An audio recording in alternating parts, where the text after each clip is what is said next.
Assalamualaikum warahmatullahi wabarakatuh. Alhamdulillah rabbil alamin. Allahumma shalli ala sayyidina Muhammad wa ala sayyidina Muhammad. Amma ba'du, kaum muslimin dan muslimat yang dirahmati Allah Subhanahu wa taala. Kesempatan ini mengaji dengan tema yaitu syukur dan sabar dengan beberapa penjelasan sebagai berikut ini. Bismillahirrahmanirrahim. Fadlul ghani syakiri wal faqiri sabiri. Keutamaan orang kaya yang bersyukur dan orang yang fakir yang sabar. Wa min syarafi hadil ummatil Muhammadiyati annal fadla was sawaba yashtamilu al ghaniyya asyakira wal faqira as-sabira. Sebagian dari kemuliaan umat Nabi Muhammad sallallahu alaihi wasallam adalah keutamaan dan pahala bagi orang yang kaya dan bersyukur dan bagi orang yang fakir dan sabar. Jadi kita yang kaya dan dimakan kita diberi kelebihan oleh Allah Subhanahu wa taala, maka kita adalah selalu bersyukur. Itulah kemuliaan dan berikan kita oleh Nabi Muhammad sallallahu alaihi wasallam, kita sebagai Nabi Muhammad yang diberikan Allah Subhanahu wa taala kepada kita semua. Sebaliknya kita semua adalah orang yang fakir atau orang yang kurang tetapi bersabar. Itu adalah juga kemuliaan yang diberikan oleh Allah Subhanahu wa taala kepada kita semua. Jadi masing-masing punya keadaan yang berbeda, tapi di saat dilakukan dengan keadaan yang tepat, yaitu ketika kaya bersyukur, ketika kurang adalah sabar, maka mempunyai kemuliaan yang sama. Masing-masing keadaan yang berbeda tapi mempunyai kemuliaan yang sama. Fa amal ghaniyyu fa bi infaqihi as-sakhiyu wa ihsanuhu ila ikhwanihi. Adapun orang kaya ini adalah orang yang punya kelebihan, diberi kelebihan harta, diberi kelebihan yaitu kelebihan aset, diberi kekayaan, rezeki yang banyak.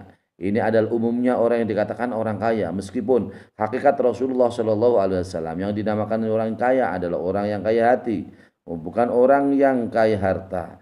Tapi di sini adalah orang yang kaya di sini pada musannaf atau pengarang di sini adalah namanya orang yang kaya mengidentifikasikan sebagai orang yang kaya harta, di mana adalah orang yang kaya itu dengan bisa berinfak, bisa beramal lewat infak, membelanjakan harta kekayaannya di jalan Allah Subhanahu wa taala. Orang yang dermawan as-sakhiyu, orang yang dermawan, orang yang tidak bakhil, orang yang tidak medit, orang yang tidak pelit, orang yang tidak menahan hartanya untuk kepentingan hanya untuk kepentingan dirinya, tapi dibagi untuk kepentingan orang banyak. Inilah namanya as-sakhiyu, yaitu orang yang dermawan. Orang yang dermawan ini adalah orang yang dekat kepada Allah Subhanahu wa taala. Orang yang dermawan ini adalah orang yang dekat kepada manusia, dicintai oleh saudara. Saya punya saudara ini dermawan sekali, selalu membagi rezeki, dicintai oleh tetangga, dicintai oleh saudara-saudara muslim yang lain, atau memberi dermawan kepada orang yang non muslim juga. Ini juga adalah termasuk orang yang dicintai oleh orang banyak, dicintai oleh Allah Subhanahu wa taala, yang juga jauh dari neraka, baidun minan nar, orang yang jauh dari neraka. As-sakhiyu qaribun minallah ilallahi wa qaribun ilan nasi wa baidun minan nari. Orang yang dermawan adalah orang yang dekat kepada Allah Subhanahu wa taala, orang yang dekat kepada manusia, dan orang yang jauh dari neraka. Kenapa dekat kepada Allah Subhanahu wa taala? Karena orang yang dermawan ini adalah orang yang mampu dengan ikhlas membelanjakan hartanya di jalan Allah Subhanahu wa taala untuk kepentingan orang banyak, bukan hanya untuk kepentingan pribadi, bukan hanya untuk memperkaya diri, bukan hanya untuk dirinya sendiri, bukan hanya untuk sesaat semata-mata untuk memperkaya diri. Tapi orang yang dermawan ini adalah orang yang membelanjakan hartanya di jalan Allah Subhanahu wa taala, yaitu untuk orang lain, untuk kepentingan orang banyak, untuk fakir, untuk miskin, untuk infak, untuk jariah, untuk sedekah, untuk infak, untuk pembelanjaan umum yang sifatnya untuk kemanfaatan umum. Inilah dinamakan orang as-sakhiyu, yaitu orang yang dermawan. Wa ihsanuhu ila ikhwanihi, dan orang yang kaya ini adalah Orang yang kaya yang diberi kemuliaan oleh Allah Subhanahu wa taala adalah orang yang mampu berbuat baik kepada saudara-saudaranya.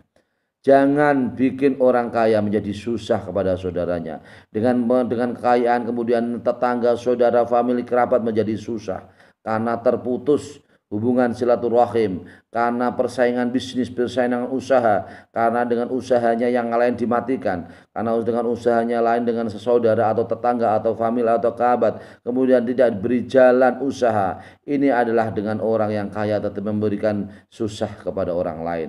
Jangan kita ini dalam keadaan kita semua ini adalah jangan memberikan susah kepada orang lain. Maka bahagiakanlah saudara-saudara kita, bahagiakanlah orang fakir, bahagiakanlah orang miskin, bahagiakan orang saudara kita, bahagiakanlah tetangga kita, bahagiakanlah saudara-saudara kita muslim atau non muslim, bahagiakanlah orang yang kita kenal, bahagiakanlah orang yang yaitu orang yang tidak diberi keberuntungan atau dalam keadaan kekurangan. Kita mampu untuk membahagiakan mereka, kita mampu untuk menyenangkan mereka, kita mampu untuk membelajarkan untuk kepentingan mereka. Inilah dinamakan orang yang sakhi, orang yang yaitu orang yang dermawan, yang diberi barokah oleh Allah Subhanahu wa taala. Amin Allahumma amin.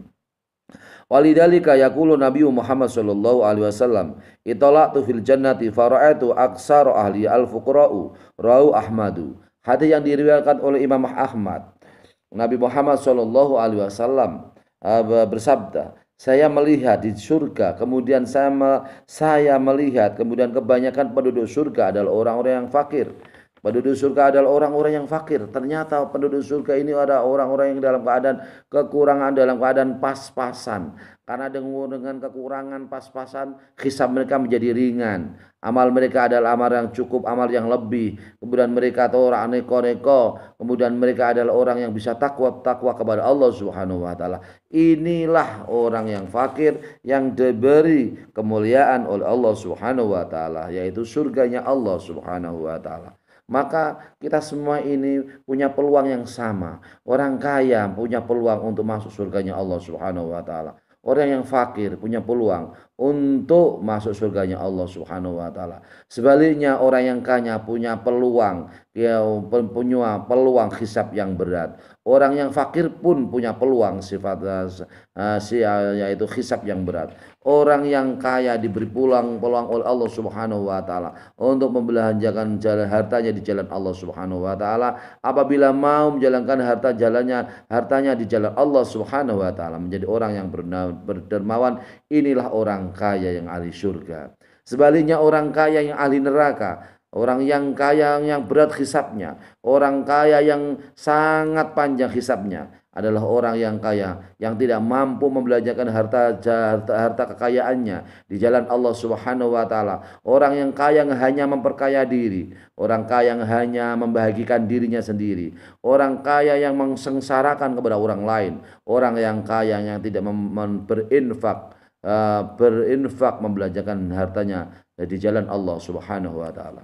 Sebaliknya orang yang fakir, orang yang dalam kekurangan punya peluang untuk bisa menjadi ahli surga apabila orang yang fakir itu adalah orang yang bisa dekat kepada Allah Subhanahu wa taala. Dengan kefakirannya bisa membaca Al-Qur'an, bisa mengaji, kemudian bisa berinfak, bisa berjariah, bisa mencerdaskan anak-anak bangsa, bisa mendidik anaknya sendiri, bisa membahagikan tetangga, famili, kerabat. Karena dengan kefakirannya justru bisa sabar dan takwa kepada Allah Subhanahu wa taala. Inilah yang menjadi pilihan orang-orang yang menjadi pilihan Allah Subhanahu wa taala. Yang pertama masuk surga adalah orang yang fakir yang takwa kepada Allah Subhanahu wa taala. Sebaliknya orang yang fakir punya peluang untuk masuk ke jurang neraka karena dengan kefakiran itu kemudian jauh kepada Allah Subhanahu wa taala. Karena kefakiran itu lupa dengan Allah Subhanahu wa taala. Karena kefakiran itu malah menjadi kufur kepada Allah Subhanahu wa taala. Karena kefakiran itu meninggalkan sholat, meninggalkan zakat, meninggalkan kewajiban kewajiban setiap hari seperti ibadah sholat, ibadah puasa. Karena kefakiran itu lupa dengan Allah Subhanahu wa taala, lupa zikir kepada Allah Subhanahu wa taala. Inilah orang fakir yang juga menjadi sengsara, di mana kefakirannya itu justru jauh kepada Allah Subhanahu wa taala. Maka di saat apapun, dalam keadaan apapun, kita harus bisa mampu untuk bisa mendekatkan diri dekat kepada Allah Subhanahu wa taala. Amin Allahumma amin. Semoga bermanfaat untuk antum semua, untuk kita semua. Wallahul muwaffiq ila aqwamit thoriq. Semoga Allah Subhanahu wa taala menjadikan kita orang yang kaya atau orang yang dalam keadaan kekurangan atau pas-pasan untuk bisa yaitu bersyukur kepada Allah Subhanahu wa taala, menuju jalan yang diridhoi oleh Allah Subhanahu wa taala, menjadi hamba-hamba yang min ahli syakirin, orang hamba-hamba yang ahli syukur kepada Allah Subhanahu wa taala, wa min ahli sabirin, orang-orang yang ahli sabar kepada Allah Subhanahu wa taala. Mari kita nikmati hidup ini, menikmati hidup dalam keadaan bagaimanapun, dalam keadaan kurang atau keadaan lebih, menikmati hidup dalam keadaan susah atau dalam keadaan bahagia, menikmati hidup dalam keadaan lebih atau dalam keadaan kurang, menikmati hidup dalam keadaan pas-pasan atau dalam berlebihan, menikmati hidup dalam keadaan sehat atau dalam keadaan sakit, menikmati hidup dalam keadaan bahagia atau dalam keadaan sengsara, menikmati hidup apa yang diberikan oleh Allah Subhanahu wa taala. Itulah yang terbaik menurut Allah Subhanahu wa taala. Dan kita harus bisa memanfaatkan apa yang menjadi pemberian Allah Subhanahu wa taala untuk Allah Subhanahu wa taala. Minallah ilallah. Kita semua adalah dari Allah Subhanahu wa taala dan tujuan kita adalah Allah Subhanahu wa taala. Ilahi anta maqsudi ridhoka matlubi atini mahabbataka wa ma'rifataka. Doa kita, ilahi anta maqsudi, ya Allah, kamu adalah yang kami tuju ya Allah. Hidup ini tidak ada yang kami tuju hakikatnya, hanyalah kamu kepada kamu ya Allah. Waridho kama tulubi, dan ridhamu yang aku cari ya Allah. Ridhamu yang aku cari ya Allah. Ilahi anta maksudi waridho kama tulubi a'tini mahabbataka wa ma'rifatak. Ya Allah, berikanlah kepada kami untuk bisa cinta kepadamu ya Allah, dan bisa ma'rifat kepadamu Allah ya Allah. Inilah doa yang selalu harus kita panjatkan. Kita semua harus mampu. Dunia hidup ini adalah mencari ridha Allah Subhanahu wa taala. Ilahi anta maksudi, karena tujuan kita adalah Allah Subhanahu wa taala. Tujuan kita adalah ridha Allah Subhanahu wa taala. Tujuan kita adalah yaitu Allah Subhanahu wa taala menjadi senang kepada kita semua. Allah Subhanahu menjadi ridha kepada kita semua. Allah Subhanahu wa taala menjadi tersenyum kepada kita semua, karena kita semua bisa dekat kepada Allah Subhanahu wa taala. Kemudian waridhaka matlubu, ilahi anta maksudi waridhaka matlubi. Ya Allah, ridhamu yang aku cari, ridhamu yang aku tumpreh, ridhamu yang selalu memang aku yang berharap ridhamu ya Allah di dunia dan akhirat. A'tini mahabbataka wa ma'rifatak. Ini yang terakhir adalah maqam mahabbah. Kita semua cinta kepada Allah Subhanahu wa taala. Kita semua ma'rifat kepada Allah Subhanahu wa taala. Mata batin ini ma'rifat kepada Allah Subhanahu wa taala. Karena kita selalu zikir kepada Allah Subhanahu wa taala. Kita cinta karena Allah Subhanahu wa taala. Cinta mengaji karena Allah, cinta orang tua karena Allah, cinta fakir miskin karena Allah, cinta saudara karena Allah, cinta tetangga karena Allah, cinta orang lain karena Allah. Kita cinta beramal karena Allah Subhanahu wa taala, bukan karena pamer, bukan karena ria, bukan ingin dipuja, karena ingin dipuji, bukan ingin masyhur, ingin terkenal, bukan apa-apa. Kata semata-mata kita semua adalah karena Allah Subhanahu wa taala. Maqam mahabbah dan maqam ma'rifat ini perlu kita raih, yaitu mahabbah dan ma'rifat. Kita semua cinta kepada Allah Subhanahu wa taala dan kita ma'rifat kepada Allah Subhanahu wa taala. Cinta kepada Allah selalu apa yang menjadi motivasi gerakan kita, pekerjaan kita, apa yang menjadi selalu yang kita kerjakan adalah motivasinya, adalah niatnya adalah Allah Subhanahu wa taala, bukan niat dunia, bukan niat dipuji, bukan niat mau terkenal, bukan niat apa-apa, tetapi karena niat kita adalah, motivasi kita adalah niat karena mencari ridha Allah Subhanahu wa taala. Kemudian setelah itu selalu kita rutinkan, istiqomahkan. Kemudian kita selalu berusaha untuk berlatih meningkatkan diri dalam ibadah kepada Allah Subhanahu wa taala. Kemudian kita bisa ma'rifat kepada Allah Subhanahu wa taala. Hati kita ada hati yang benar-benar bisa, yaitu ma'rifat kepada Allah Subhanahu wa taala. Ma'rifat kepada Allah Subhanahu wa taala dalam arti bukan mengetahui zatnya Allah Subhanahu wa taala, tetapi dalam hati kita adalah hati yang seakan-akan kita ini adalah orang yang bisa yaitu melihat yaitu zatnya Allah Subhanahu wa taala, dan kita semua dilihat oleh Allah Subhanahu wa taala. Kita semua apa yang kita kerjakan itulah semua karena Allah Subhanahu wa taala. Maka di sini dengan mengaji di sini, maka hendaknya kita meningkatkan diri untuk bisa ma'rifat, mahabbah, cinta dan ma'rifat kepada Allah Subhanahu wa taala. Amin Allahumma amin. Semoga bermanfaat untuk antum semua, untuk kita semua. Allahul muwaffiq ila aqwamit thoriq. Wassalamualaikum warahmatullahi wabarakatuh.